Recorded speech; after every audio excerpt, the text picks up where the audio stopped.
বিসমিল্লাহির রহমানির রহিম। কোরআন প্রিয় ভাইয়েরা, আসসালামু আলাইকুম ওয়া রাহমাতুল্লাহি ওয়া বারাকাতুহু। আশা করি সবাই ভালো আছেন, সুস্থ আছেন। জি ভাইয়েরা, আজকে আমরা মহান আহ, দিবসে এবং মহান দিনে, মহান পবিত্র এই সময়ে দুটি অতি গুরুত্বপূর্ণ আজিম দুটি আয়াত সামনে আসছে আলহামদুলিল্লাহ। সূরাতুন নিসার 40 এবং 41 নম্বর দুটি আয়াত। তো এখানে আমাদের জন্য অনেক সুযোগ সুবিধা আল্লাহ রাব্বুল আলামিন দিয়েছেন, যেটা বিশেষ করে যে আমরা যে ক্রান্তিকাল, যে আমরা যে সময়টা অতি রহমতের এবং মাগফিরাতের যে সময়টা আমরা অতিক্রম করতেছি, এই সুযোগটা আমরা আশা করি নিব ইনশাআল্লাহ। প্রিয় ভাইয়ের, আমরা আজকে সূরাতুন নিসার 40 এবং 41 নম্বর আয়াতে আমরা প্র্যাকটিস করব। আমি যথাসাধ্য আয়াতটির শাব্দিক এবং সরল অর্থ বোঝানোর চেষ্টা করব এবং রাইট দিয়ে পড়া দেওয়ার চেষ্টা করব। আপনারা ভিডিওটি ফলো করে প্র্যাকটিস করে ফিডব্যাকের জন্য যথাসময়ে পাঠিয়ে দেবেন ইনশাআল্লাহ। প্রিয় ভাইয়েরা, এই মহান দুটি আয়াত আল্লাহ তাআলা এখানে বলেছেন যে প্রথম আয়াতে, যেটা 40 নম্বর আয়াত, ইন্নাল্লাহা লা ইয়াযলিমু মিসকালা যাররাতিন ওয়া ইন তাকু হাসানাতান ইউদাইফাহা ওয়া ইউতি মিন লাদুনহু আজরান আযীমা। আল্লাহ তাআলা, আমরা এই পৃথিবীতে পার্থিব জীবনে যত অল্প বা কোন অনুপরিমাণ বা কণা পরিমাণ যদি আল্লাহ তাআলা আমরা ভালো কাজ করি, কোনো সৎ কাজ করি, আল্লাহ তাআলা তার প্রতিদানের বেলায় বিন্দু মাত্র বিন্দু বিসর্গ এখানে অন্যায় করেন না, মানে পুরোপুরি আল্লাহ বলেন দিন। বরঞ্চ আল্লাহ তাআলা এখানে বলেছেন, বরঞ্চ নিজের পক্ষতে নিজের ফান্ড থেকে এবং দ্বিগুণ বা অধিকতর বৃদ্ধি করে আল্লাহ তাআলা আখিরাতে এগুলোকে কয়েক গুণ বাড়িয়ে সওয়াব দান করবেন আমাদেরকে, এবং নিজের পক্ষ থেকেও দেবেন মহান দান। এবং ওইটা একটার পরিমাণ আমরা সচরাচর যেটা আমরা কোরআন শরীফে যেটা অন্য আয়াতে আছে, মান জা বিল হাসানা ফালাহু আশারু আমসালিহা। আল্লাহ তাআলার নিকট নিম্নতম, যদি একদম নিম্নতম সওয়াবের পরিমাণ হচ্ছে, যেখানে একটি সৎ কাজের জন্য 10টি সওয়াব লেখা হয়, এবং তদুপরি নানা বাহানার পরেও বৃদ্ধি হতে থাকে, আল্লাহ রাব্বুল আলামিন বৃদ্ধি করে দেন। কোনো কোনো রেওয়ায়াতে প্রতীয়মান হয় যে কিছু কিছু সৎ কাজ এমন আছে যার সওয়াব 20 লক্ষ গুণ পর্যন্ত আল্লাহ রাব্বুল আলামিন বাড়িয়ে দেন। সুবহানাল্লাহ। তিনি তার অসীম রহমতে সৎ কাজের বিনিময় এমনভাবে বাড়িয়ে দেন, যা কোনো হিসাব বা পরিসীমায় আমাদের বা বুঝে আসে না। তো আমরা যে সুযোগটা আমরা এখানে এমনি তো আমরা রমজান মাসে আমরা অতিক্রম করতেছি। এই সুন্দর পবিত্র দিনে আমরা যত সাধ্য যত আমরা সৎ কাজ করব। ছোট থেকে ছোটকে কোনো ছোট কাজকে যেন, ভালো কাজকে যেন আমরা বা নিম্ন মনে করব না। আমি যত ছোট কাজ হোক, এটা আমরা বড় করে আল্লাহ তাআলা এটা অনেক বৃদ্ধি করে আল্লাহ রাব্বুল আলামিন আমাদেরকে দিয়ে দেবেন ইনশাআল্লাহ। দ্বিতীয় আয়াতে একটা মহান আরেকটি আয়াত, রব্বুল আলামিন বলছেন, ফাকাইফা ইযা জিনা মিন কুল্লি উম্মাতিন বিশাহিদিন ওয়া জিনা বিকা আলা হাউলাই শাহিদা। আল্লাহ রাব্বুল আলামিন এখানে মক্কাবাসী যারা মক্কার কুফফার ছিল বা মুশরিক ছিল, ওদের বা ভয়ভীতি দেখায় বা ওদের প্রতি লক্ষ্য করে আল্লাহ তাআলা এই আয়াতে বলতেছেন, আর আল্লাহ রসুল সাল্লাল্লাহু আলাইহি ওয়াসাল্লামকে সম্বোধন করে বলতেছেন, খেতাব করে বলতেছেন, ইয়া রসুল, হ্যাঁ আমার প্রিয় হাবিব, হ্যাঁ আমার প্রিয় রসুল, আপনি মনে করেন যে ওই দিন কি অবস্থা হবে হাসরের মাঠে। প্রত্যেক উম্মতের নবীদের নিজ নিজ উম্মতের নেক বদ বা সৎ অসৎ আমল সাক্ষী হিসেবে উপস্থিত করা হবে। প্রত্যেকটা নবীর তার উম্মতের যারা নেককার আছে বা বদকার আছে বা সৎ কাজ করছে, তাদেরকে প্রত্যেক উম্মতের একজন নবী একজন সাক্ষ্য হিসাবে উপস্থিত করবেন। আর বিশেষ করে সেই কাফির মুশরিকদের সম্পর্কে আল্লাহ তাআলা আল্লাহ রাব্বুল আলামিনের আদালতে সাক্ষী দান করবেন যে তারা প্রকাশ্য সব মুজিজা প্রত্যক্ষ করা সত্ত্বেও মিথ্যারোপ করেছেন এবং আপনার তৌহিদ এবং আল্লাহ রাসূল সাল্লাল্লাহু আলাইহি ওয়াসাল্লামের রিসালাতের বিশ্বাস স্থাপন করেনি। তবে এখানে বলা হচ্ছে যে প্রত্যেক উম্মতের সাক্ষী হিসাবে প্রত্যেক নবীকে নিয়ে আসবেন তার উম্মতের। আল্লাহ রসুল সাল্লাল্লাহু আলাইহি ওয়াসাল্লামকে বলেছেন, আল্লাহ রাব্বুল আলামিনের আদালতে আমি আপনাকে তাদের সবার উপরে সবার সাক্ষী হিসাবে আমি এখানে উপস্থিত করব কিয়ামতের দিন। তো প্রত্যেকটা উম্মতে যারা বিগত চলে গেছে এবং রেওয়ায়তে আসছে যে যারা কিয়ামত পর্যন্ত যে উম্মতগুলো আসবে প্রত্যেক উম্মতের আল্লাহ নবী করিম সাল্লাল্লাহু আলাইহি ওয়াসাল্লাম ওদিন কিয়ামত দিন আমাদের সাক্ষী দিবেন। এটা নবী আমার পেয়ারা হাবিব সাল্লাল্লাহু আলাইহি ওয়াসাল্লামের অনেক শান মান মর্যাদা এখানে এই আয়াতে প্রতিমান হচ্ছে। বুখারী শরীফে একটি হুজুর সাল্লাল্লাহু আলাইহি ওয়াসাল্লাম একটা আয়াতে একটি হাদিসে বর্ণিত আছে যে একদিন হযরত পেয়ারা হাবিব সাল্লাল্লাহু আলাইহি ওয়াসাল্লাম আব্দুল্লাহ ইবনে মাসউদ রাদিয়াল্লাহু তাআলা আনহুকে বলেছেন যে তুমি আমাকে কোরআন শোনাও। তো হযরত আব্দুল্লাহ ইবনে মাসউদ রাদিয়াল্লাহু তাআলা আনহু নিবেদন করলেন, ইয়া রাসূলুল্লাহ, আপনি আমার কাছ থেকে কোরআন শুনতে চাচ্ছেন, অথচ কোরআন আপনারই উপর অবতীর্ণ হয়েছে, আপনার উপর নাজিল হয়েছে। তো হুজুর সাল্লাল্লাহু আলাইহি ওয়াসাল্লাম বারবার বলতেছেন, না তুমি শুনো, আমি ভালোবাসি যে কারো কাছ থেকে কোরআন শুনতে। তো তখন আব্দুল্লাহ ইবনে মাসউদ রাদিয়াল্লাহু তাআলা আনহু সূরা নিসার শুরু করছিলেন আয়াত। তো শুরু তেলাওয়াত করতে করতে যখন এই আয়াতে ৪১ নম্বর আয়াতে পৌঁছলো যে ফাকাইফা ইদা জিনা মিন কুল্লি উম্মাতিন বিশাহিদ, তখন তিনি বললেন, তখন এটা বলল যে ওদিন কি হবে বা কি অবস্থা হবে যখন আমি আপনাকে সব নবীদের সব উম্মতের সাক্ষী হিসেবে আমি কিয়ামতের দিন উপস্থাপন করব। তখন আল্লাহ রাসূল সাল্লাল্লাহু আলাইহি ওয়াসাল্লাম আয়াতের যখন এইটুকু আসলো, তখন নবী করিম সাল্লাল্লাহু আলাইহি ওয়াসাল্লাম আব্দুল্লাহ ইবনে মাসউদ রাদিয়াল্লাহু থামাই বললেন, এবার থামো। তারপর আব্দুল্লাহ ইবনে মাসউদ রাদিয়াল্লাহু তাআলা আনহু যখন নবী করিম সাল্লাল্লাহু আলাইহি ওয়াসাল্লামের চেহারা মোবারক দিকে তাকালেন, তখন তার চেহারা থেকে অজস্র অশ্রু গড়িয়ে পড়তেছিল। আল্লামা কুসলানী রহমতুল্লাহ আলাই লিখেছেন, এই আয়াতের পাঠে হুজুর সাল্লাল্লাহু আলাইহি ওয়াসাল্লামের সামনে আখিরাতের দৃশ্যাবলী উপস্থিত হয়ে যায় এবং স্বীয় এবং নিজের উম্মতের সৌতুল্যপরায়ণ ব্যক্তিদের কথা স্মরণ হয়, আর সেজন্যই তার চোখ থেকে প্রবাহিত হয় অশ্রু সজল।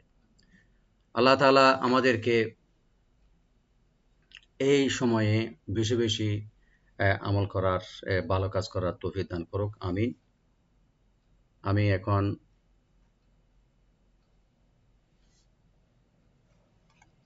শাব্দিক অর্থ এবং রাইট দিয়ে আয়াতটি তেলাওয়াত করার চেষ্টা করব ইনশাআল্লাহ। আল্লাহ তাআলা আমাদের সবাইকে এই সময়ে কোরআন কারীমের স্টাডি করা এবং পড়ার বেশি বেশি তৌফিক দান করুক, আমিন। আউযু বিল্লাহি মিনাশ শাইতানির রাজীম। বিসমিল্লাহির রহমানির রহিম। ইন্নাল্লাহা, ইন্না মানে হল নিশ্চয়, আল্লাহ ইয়ানি রব্বুল আলামিন, লা ইয়াজলিমু এর জুলুম করেন না বা অন্যায় করেন না, মিসকালা, মিসকালা পরিমাণ, যাররাতিন yani অণু পরিমাণ, যারা মানে হলো অণু বা কণা পরিমাণ অন্যায় বা জুলুম করেন না।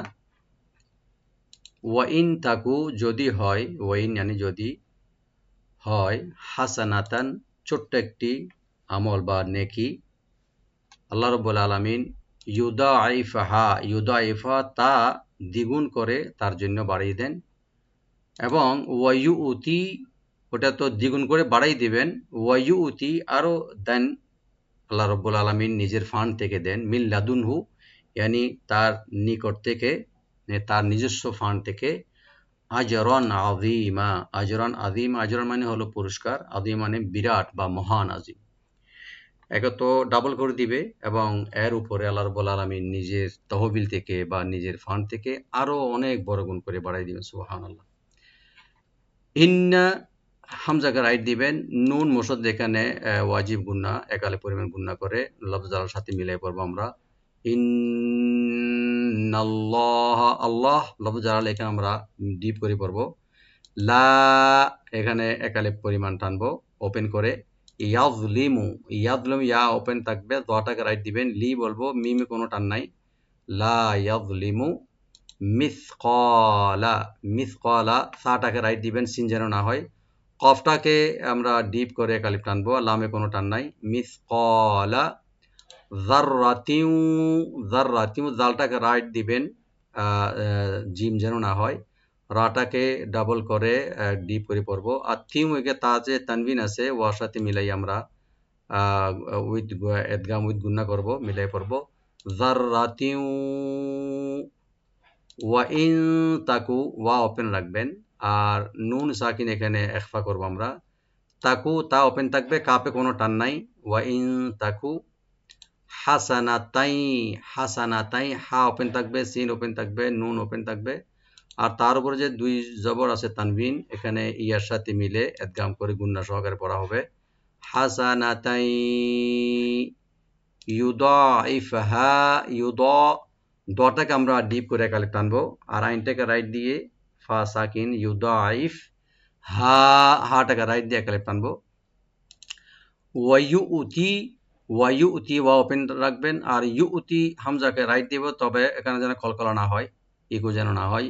ওয়াইউতি, তি বলবো শুধু, আর নর্মাল করে, টান হবে না। ওয়াইউতি মিল্লাদুনহু, মিল্লাদুনহু, এখানে নুন সাকিনি পরে যেহেতু লাম আসছে, এখানে এদগাম হবে, yani সংযোগ হবে লামের সাথে, তবে গুন্না হবে না।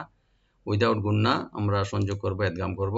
মিল্লাদুনহু, লা ওপেন থাকবে, আর নুন মাঝখানে যে নুন সাকিন আছে এখানে আমরা এজাহার করব, এখানে গুন্না হবে না, আর হাতে কোনো টান নাই। মিল্লাদুনহু। আজরন, আজরন হামজাকে রাইট দিবেন, জিমে একটু আমরা কলকলা করব, ইকু করব।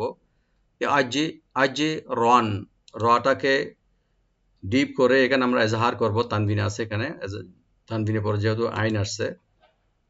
আজরন আযীমা, আযীমা, আইনটাকে ওপেন রাইট দিয়ে, দি একালিপ টানবো রাইট দিয়ে, আর মা এখানে আমরা একালিপ পরিমাণ টেনে ছেড়ে দেবো, মধ্যে আওয়াজ হয়ে যাবে আযীমা। ফাকাইফা, ফা ওপেন থাকবে, কাই এখানে হরফে লিন, কাপ ওপেন থাকবে, ফাতে কোনো টান নাই। ফাকাইফা ইদা, হামজাকে রাইট দিয়ে, দালটাকে রাইট দিয়ে একালিপ টানবেন। ইদা জিইনা, জিইনা, হামজাকে এখানে আমরা রাইট দিতে হবে, এখানে কোনো কলকলা হবে না। জি না, নুনে ও নুনটাকে ওপেন করে একালিপ টানবেন। ইদা জিইনা, একালিপ অবশ্যই টানতে হবে এখানে। মিন কুল্লি, মিন নুন সাকিন এখানে আমরা ইখফা করব। কুল্লি, কুল্লি, লি বলবো, কুল্লে না, কুল্লি। উম্মাতিম, উম্মাতিম, হামজাকে রাইট দিয়ে, মিম মুশাদ্দাদ এখানে ওয়াজিব গুন্না, একালে পরিমাণ গুন্না করে আমরা মিমটাকে পড়ব। উম্মা, তবে টান হবে না। তিম এখানে তার নিচে দুই জের ছিল, দুই জের বা তানবিন, তানবিনের পর যেহেতু বা আসছে এখানে একলাপ হয়ে যাবে, yani ওই তানবিনটা মিমের সাথে চেঞ্জ হয়ে গুন্না সহকারে পড়া হবে। উম্মাতিম বিশাহিদিউ, বিশাহিদিউ, বিশিন ওপেন থাকবে, আর হি একালে টানবেন। দিউ এখানে তানবিনের পর যেহেতু ওয়া আসছে এখানে এদগাম উইথ গুন্না হবে। বিশাহিদিউ ওয়াজিইনা, ওয়াজিইনা বিকা, ওয়াজিইনা বিকা। এটা শব্দের অর্থগুলো আমি পরে বলে দিচ্ছি। ওয়াজিইনা, ওয়া ওপেন থাকবে, জি এখানে জিমের সাথে হামজা আসছে, হামজাকে রাইট দিবেন, তবে কলকলা যেন না হয়। ওয়াজিনা একালে টানবেন, নুন ওপেন করে। বিকা, বি বলবো, কাপ ওপেন থাকবে, এখানে টান নাই। বিকা আলা, আলা আইনটাকে রাইট দিবেন, লাম একালে টানবেন। আলা হাউলাই, হা এখানে মধ্যে মুত্তাসিল, চারালে পর্যন্ত টানতে পারবেন। আর হামজা মাঝখানে যে হামজা আছে হামজাটাকে অবশ্যই রাইট দিবেন। লাই এখানে মধ্যে মুত্তাসিল এটাও, আর হামজাকে রাইট দিবেন লাস্টে। হাউলাই, এখানে এটা একটি শব্দ। শাহিদা, শিনটাকে ওপেন করে হি একালিপ টানবেন। আর দাল উপর যে তানবিন আছে দুই জবর, এখানে আমরা ওয়াকফ করব, আর ওয়াকফ একালিপ পরিমাণ টেনে ছেড়ে দেব, মধ্যে আওয়াজ হয়ে যাবে শাহিদা। আল্লাহ রাব্বুল আলামিন বলেছেন ফাকাইফা, হে রসুল, যে ওই দিন আপনি কেমন হবে, ওই দিনটা, ওই দৃশ্যপটটা কেমন হবে। ইদা যখন, জিইনা আমি হাজির করব, yani জিইনা আমি হাজির করব, মিন কুল্লি উম্মাতিন, মিন yani মধ্য হতে, মিন কুল্লি উম্মাতিন প্রত্যেক উম্মতের মধ্য হতে, বিশাহিদিন, বিশাহিদিন একজন সাক্ষী হিসাবে, প্রত্যেক উম্মতের মধ্যে হতে একজন সাক্ষী হিসাবে, মানে একজন নবী হিসাবে, নবীগণের একজন তার উম্মতের সাক্ষী হিসাবে নিয়ে আসবেন। এবং এরপরে বলতেছেন আল্লাহ রাব্বুল আলামিন ওয়াজিইনা বিকা, ওয়াজিইনা বিকা, এবং আমি বা আমরা হাজির করব, ওয়াজিইনা হাজির করব, উপস্থিত করব, বিকা আপনাকে, হে রাসূল আপনাকে আমি হাজির করব সবার উপরে, আলা হাউলাই, আলা হাউলাই তাদের উপরে, মানে ওরা তো নিজ নিজ উম্মতের সাক্ষী দিবে, এবং সবার উপরে, অল ওভার সবার উপরে সাক্ষী দেওয়ার জন্য আমি আপনাকে নিয়ে আসব। তখন ওই দৃশ্যপটটা কেমন হবে? তখন নবী করিম সাল্লাল্লাহু আলাইহি ওয়াসাল্লামকে আল্লাহ তাআলা এটা ইরশাদ করেছেন, হাউলাই শাহীদা, সাক্ষী হিসাবে নিয়ে আসব। আলহামদুলিল্লাহ, এটা আমরা আমাদের এত সৌভাগ্যবান যে আমাদের প্রিয় হাবিব সাল্লাল্লাহু আলাইহি ওয়াসাল্লাম এত শান মান মর্যাদার অধিকারী, যার উম্মত হয়ে আমরা দুনিয়াতে এসেছি। আলহামদুলিল্লাহ। আমি আরেকবার তেলাওয়াত করে দিচ্ছি। আউযু বিল্লাহি মিনাশ শাইতানির রাজীম। বিসমিল্লাহির রহমানির রহিম। ইন্নাল্লাহা লা ইয়াযলিমু মিসকালা যাররাতিন ওয়া ইন তাকু হাসানাতান ইউদাইফহা ওয়া ইউ'তি মিন লাদুনহু আজরান আযীমা। فكيف إذا جئنا من كل أمة بشهيد وجئنا بك على هؤلاء وجئنا بك على هؤلاء شهيدا। আল্লাহ তাআলা এখানে ইরশাদ করেছেন প্রথম আয়াতে, আল্লাহ রাব্বুল আলামিন কারো প্রতি অনুপরিমাণও জুলুম করেন না, আর যদি কোনো সৎকর্ম বা ভালো কাজ হয় তাকে কয়েক গুণ বৃদ্ধি করেন এবং নিজের পক্ষ থেকেও মহা পুরস্কার দান করেন। দ্বিতীয় আয়াতে যেটা সরল অর্থ এটা দাঁড়ায়, সুতরাং তারা ভেবে দেখুক, বা ওরা যে কাফেররা, সেই দিন বা যেদিন মানে তোদের বা তাদের অবস্থা কেমন হবে যখন আমি প্রত্যেক উম্মত থেকে একজন সাক্ষী উপস্থিত করব, এবং হে আমার প্রিয় হাবিব, হে আমার নবী সাল্লাল্লাহু আলাইহি সাল্লাম, আমি আপনাকে ওইসব লোকের বিরুদ্ধে সাক্ষী রূপে উপস্থিত করব। আল্লাহ তাআলা আমাদের সবাইকে বুঝার তৌফিক দান করুক। ওয়া আখিরু দাওয়ানা আলহামদুলিল্লাহি রাব্বিল আলামিন। আসসালামু আলাইকুম ওয়া রাহমাতুল্লাহি ওয়া বারাকাতুহু।